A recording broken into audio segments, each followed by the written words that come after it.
네, 유평 시간입니다. 유명한 사람의 글이나 칼럼을 소개하는데 오늘 유명한 사람은 이영작 박사입니다. 제가 가끔 이영작 박사 글을 소개하는데요. 이번에 해안이 우리나라 선거 쪽에는 최고인데요. 지방선거도 다가오고 이 문재인의 땡깡에 대해서 아주 신랄하게 분석했습니다. 일단 그대로 읽어드립니다. 문재인 대통령이 안보를 이유로 대통령 집무실 용산 이전을 반대한다. 윤석열은 대통령 취임 후라도 통이동 인수위 사무실에서 집무하면서 용산 이전을 준비하겠다고 하였다. 종북 좌파 문재인이 안보를 말하는 것 자체가 웃기는 일이지만 문이 반대하면 어쩔 수 없다. 문재인 대통령과 민주당이 윤 당선자를 청와대 입주하도록 압박을 하는 이유가 문재인이 고용한 청와대 근로자들의 고용을 승계하도록 하고 또 무선 도청 장치가 청와대 곳곳에 숨겨져 있어 당선자의 입주 후 일거수일투족을 감시 도청하려는 의도라며 이를 간파한 윤 당선자가 청와대에 입주를 거부한다는 소문이 SNS상에 그럴듯하게 돌아다니고 있다. SNS상의 소문이 사실 여부를 떠나서 문 대통령이 윤 당선자와 관계 악화를 시키면서 대통령 집무실 용산 이주를 반대하고 방해하는 정치적 이유를 살펴보자. 리얼미터 조사에서 용산 이전 반대가 찬성보다 높고 또 윤 당선자가 잘할 것이라는 지지율이 50% 미만이라는 조사 결과가 나왔기 때문일 것이다. 지지율이 낮은 용산 이전으로 지지율이 낮은 윤 당선자를 압박하여 국민 여론을 민주당에 유리하게 하여 6월 1일 지방선거에서 민주당이 승리하게 하겠다는 의도가 있어 보인다. 리얼미터 조사가 문재인 대통령과 현 여권의 청와대 이전 반대의 빌미를 만들어 주었다. 국민의힘 지도부는 당황한 듯하다. 여야 모두에 해주고 싶은 말이 있다. 부정적 여론에도 불구하고 대통령 집무실 용산 이전이 지방선거에 영향을 미치지는 못할 것이다. 1995년 6월 지방자치단체 선거 당시 김대중은 92년 대선에서 패배하고 정계 은퇴한 상태였고 정계에서는 서울시장 선거에서 조순 민주당 후보가 승리하면 김대중이 정계 복귀를 할 것으로 예상하고 있었다. 당시 여론조사에 의하면 김대중의 정계 복귀를 70% 이상이 반대하였다. 한은 총재와 경제부총리를 지낸 서울대학교 교수 출신 조순 후보는 정치 신인이었지만 흠이 없는 후보였다. 여당인 신한국당은 조순 대신 인기 없는 김대중의 정계 복귀를 공격하는 전략을 구사했다. 신한국당은 조순 후보가 당선되면 김대중 정계 복귀한다는 메시지로 조순 후보를 공략하였다. 그러나 조순 후보가 낙승하였다. 김대중 정계 복귀를 찬성하는 소수의 서울 시민들과 반대하는 다수의 시민들의 조수 지지율의 차이가 없었다. 유권자들은 김대중의 정계 복귀와 조순은 별개로 보았다는 증거다. 6월 지방선거를 예측하여 보자. 6월 1일 지방선거가 새로이 출범하는 윤석열 대통령에게는 중요한 선거다. 1995년 지자체 선거 때와 유사하게 용산 집무실 이전 찬반과 지자체 선거는 별개로 볼 것이다. 더욱이 대통령 임기 초기에는 국민은 대통령이 성공하기를 바란다. 민주당은 용산 집무실 이전을 지방선거에서 문제 삼겠지만 국민에게는 민생이 중요하고 대통령이 경제를 잘 하기를 바라면서 대통령을 지지한다. 과거 사례를 보자. 1998년 김대중 대통령 취임 직후 실시된 1998년 지방자치선거에서 공동 여당인 국민회의와 자유민주연합은 영남과 강원을 제외한 모든 지역에서 승리하였다. 2008년 2월 25일 이명박 대통령이 취임하고 4월 9일 18대 총선이 있었다. 취임하면서 인수위원장의 오렌지 영어 발음에 무리를 일으키는 등 이명박 대통령의 2008년 4월 지지율은 40%대로 시작이 순탄치 않았다. 18대 총선을 앞두고 이명박계 대 박근혜계의 공천 갈등으로 여당은 분열되었다. 이렇게 어수선하고 대통령의 지지율이 낮았지만 그래도 신임 대통령이 잘하기를 바라는 마음으로 국민은 18대 총선에서 이명박에게 압승을 안겨주었다. 또 다른 사례가 있을 것이다. 새로이 시작하는 윤석열 대통령의 성공을 바라는 국민은 6월 지방선거에서 윤석열 대통령에게 승리를 안길 것이다. 추가해서 지적하고 싶은 것이 있다. 현 여권과 언론은 윤 당선자를 0.73% 당선자라고 부르면서 윤 당선자를 폄하하고 대선 불복 발언을 마구한다. 김대중 대통령, 문재인 모두 41% 대통령으로 절대 소수파 대통령이었지만 절대 권한을 정권을 구사하였다. 윤 당선자는 49% 대통령이다. 49%와 41%는 하늘과 땅의 차이다. 미국의 경우 케네디, 부시, 트럼프 대통령 모두 경쟁자보다 득표율이 낮았지만 미국의 선거인단 선거제도 때문에 당선되었다. 당선 후 대통령의 권한에 어떤 제약도 없이 모든 권한 행사를 할 수 있었다. 앞으로 보수 우파들과 국민의힘은 49% 대통령이라는 점을 강조하고 현 여권에서 대선 결과 복종을 강하게 요구해야 할 것이다. 이번 대선은 문재인 정권의 실정에 대한 심판이었다. 문재인과 이재명은 사법적 판단을 받아야 할 범죄 의혹이 여럿 있다. 이를 무리해서 민주당은 막으려 한다. 국민을 바보로 보는 모양이다. 정의는 절대 살아있다. 국민은 윤석열 편이다. 이를 믿고 윤 당선자는 소신 행보를 하기 바란다. 이렇게 글을 맺는데요. 이영작 박사가 내다보는 건 이번 6월 1일 지방선거에서 국민의힘이 이길 것이다 하고 보는 이유를 윤석열 당선자가 정치를 잘할 수 있도록 국민이 바라기 때문이다. 이렇게 분석을 하셨는데요. 다른 사람 분석보다 저는 이영작 박사의 분석을 신뢰하는 게 그동안의 이 선거 분석이요. 몇십 년간 정말 기가 막히게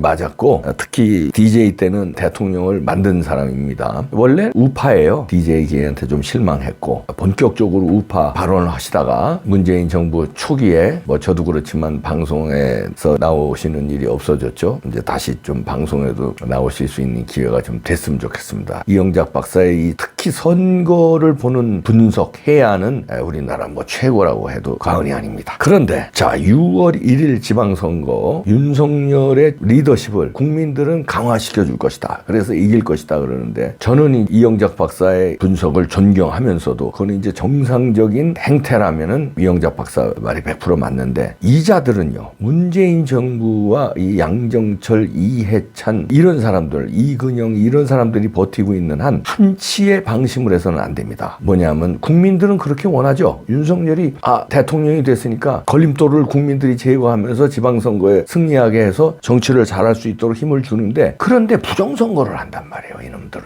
지난번에 0.73% 차이로 과연 윤석열이 이겼을까요? 저는 최소한 5% 이상이 이겼다고 봅니다. 그러나 이들이 심어놓은 부정선거를 뛰어넘고 겨우 0.73% 이긴 건데 이번 지방선거에서도요. 방심하면 큰일 납니다. 큰 코 다치는데. 그리고 더불어민주당과 이 주사파들이 노리는 거는 처음서부터 발목을 잡아서 윤석열이 막 흠집을 내서 불안하게 만들어서 자중질환을 일으키고서 지방선거를 승리로 이끌겠다는 전략 같은데 그래서 꺼낸 게 청와대 이전 이걸 가지고 안보 문제다 그 다음에 예산 문제다 여러 가지 문제를 들고 나오면서 들쑤시고잖아요. 공격 포인트를 잡은 거예요. 6월 1일 전까지 계속 이 문제 플러스 또 다른 문제를 짚고 넘어지겠죠. 이 문제는 계속 끌고 갈 것 같아요. 저는 여기서 하나 또 제안을 하고 싶습니다. 저 말고도 여러 사람이 제안한 게 있는데 지금 500억 490매덕 예비비를 안 줘가지고 용산 이전에 약간 브레이크가 걸렸잖아요. 물론 윤석열 당선자는 통이동 지금 인수위 사무실에서라도 난 근무를 계속 하겠다. 청와대는 절대 안 들어가겠다. 그러고선 대통령 임기 시작하면 특혜 예비비 마련해서 조금 늦게라도 용산 들어가겠다. 일단은 인수위 사무실에서 근무하겠다. 스탠스를 취하고 있는데요. 저는 여기서 제안을 하면은 국민들이 만들어주자. 용산 이전을. 그래서 돈 있는 사람들 많잖아요. 그 영화 300 있죠. 전사들. 스파르타쿠스의 300 전사들. 300명이 돈 있는 사람들 300명이 2억씩 내면은 600억이잖아요. 600억이면 이전 되잖아요. 490매덕이라니까 좀 더 여유 보태서 300의 전사가 2억씩 내서 윤석열 당선자를 용산 임기 시작할 때 시작하도록 하자. 용산 시대를 열게 하자. 2억씩 300 용사들이 모여라. 그럼 어디에 기부하면 되느냐? 윤석열 인수위원회에 기부하면 돼요.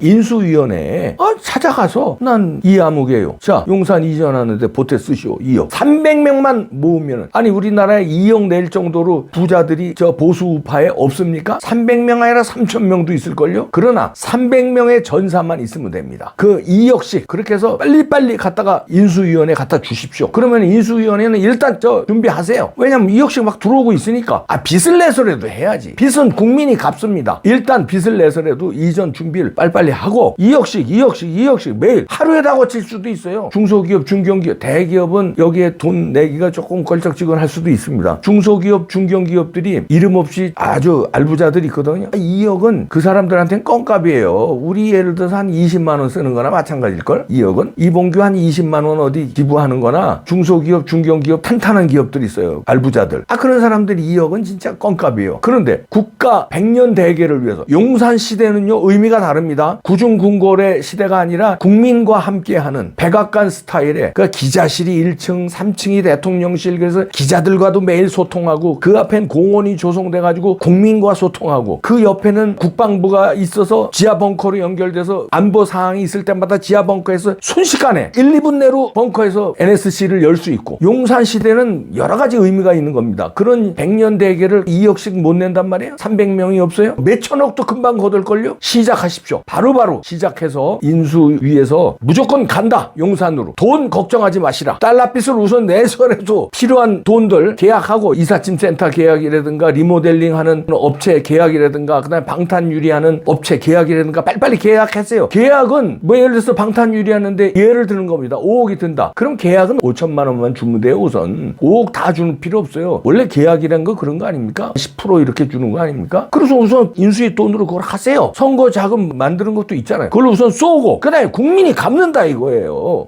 그렇게 해서 국민 300명이 2억씩 내서 용산 시대를 열고 그러면은 악소리 못 할 겁니다. 국민이 만들어준 건데. 그러면은 저들은 지방선거에서 완전히 깨갱하고요. 부정선거만 막으면요. 이영작 박사의 분석대로 압승을 거둘 겁니다. 갑시다. 용산 시대로 갑시다. 2억들 내세요. 인수위로 갖다 주세요. 인수위로. 예.